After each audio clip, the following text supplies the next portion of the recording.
All right, here we go. J.P. Kelly, production designer of The Theory of Everything. Thank you so much for joining us.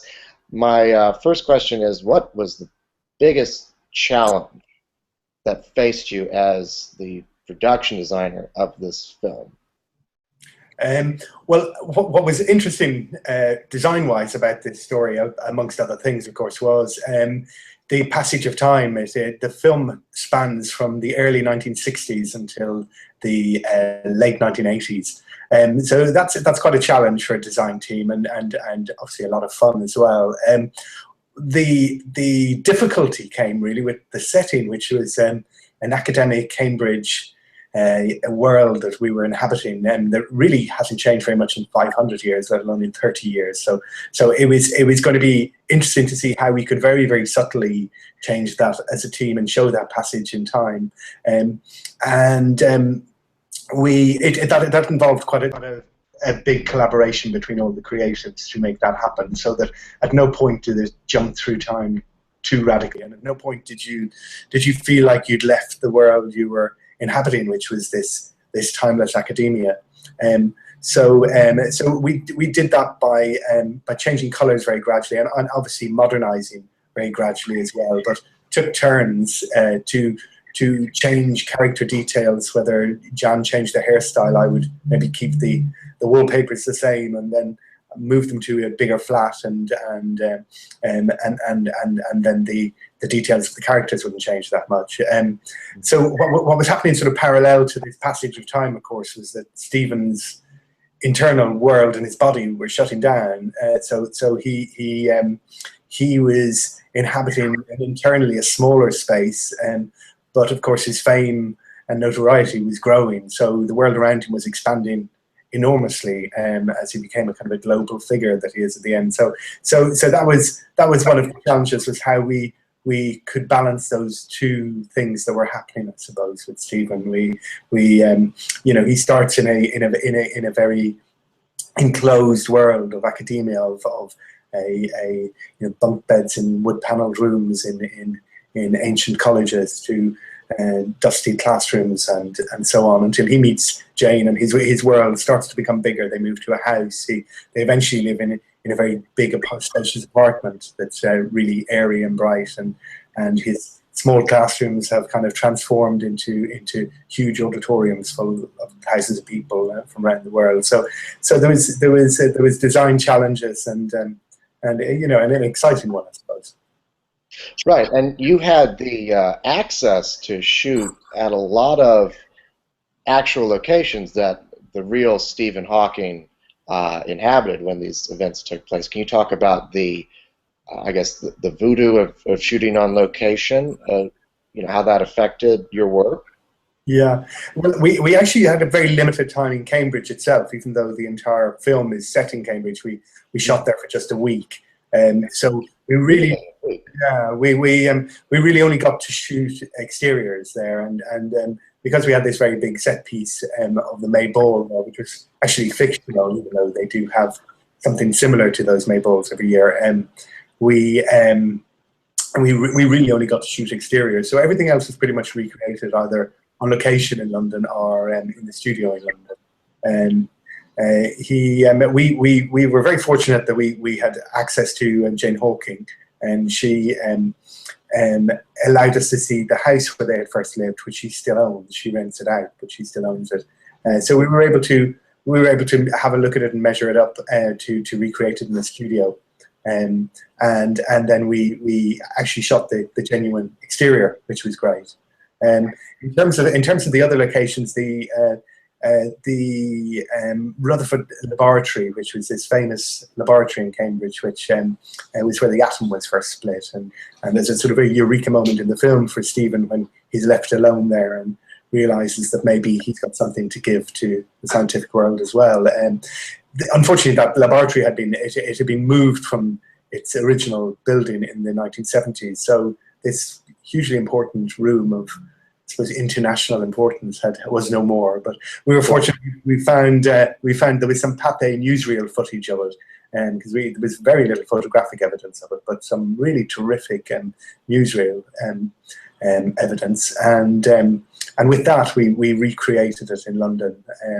And you know, in the nature of storytelling, because it had such a big moment in Stephen's life to be in this room, we I suppose heightened it to reflect that emotion. Right. Now, you were also tasked with the challenge of creating Stephen Hawking's wheelchair. You had to both recreate something that is rather well known, because there's a lot of photographic evidence of it, but also something that would work practically for the movie. Can you talk a bit about that? Sure. Yeah. As you say, it was pretty well documented that obviously he's a very famous man. Less so when he was younger, and more recently, you know, incredibly well documented.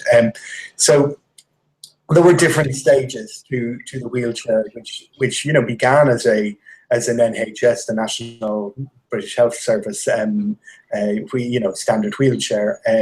He then had one of the, you know, very first electric wheelchairs, and it got built on for his specific requirements really for quite a long time, adding extra batteries underneath so he could keep going for the whole day without being interrupted by loss of power and so on. Gradually his wheelchairs became more modern, but the voice machine and his computer screen were really add-ons and very basic ones, and you know, as you'd expect with someone like him, he was a pioneer for even that. He was the technology for him being able to speak through the voice activation system was pretty original. So he so these things were being added gradually to the chairs. And how we did it in reality was we had to recreate all of these chairs from scratch, so that they would match the original. It felt very important to get those right. And we played a game with them insofar as it was something that crossed the board really with costume as well, where we needed Stephen his body to shrink as he got older and as the disease progressed. So with Jansul in her prosthetic makeup and Stephen's costume, so we're oversized, and then likewise we increased the size of the chairs, so that the final chair he's in is sort of 30% overscaled, so that Eddie Redmayne's sort of body would shrink a little bit more into it. And we again, it was a very fine balance that we all just did a little bit and just enough to make that not noticeable that that's what we were doing. But I think in the main, it's sort of you get the sense of a much further progressed disease by the end of the film for Eddie. Right.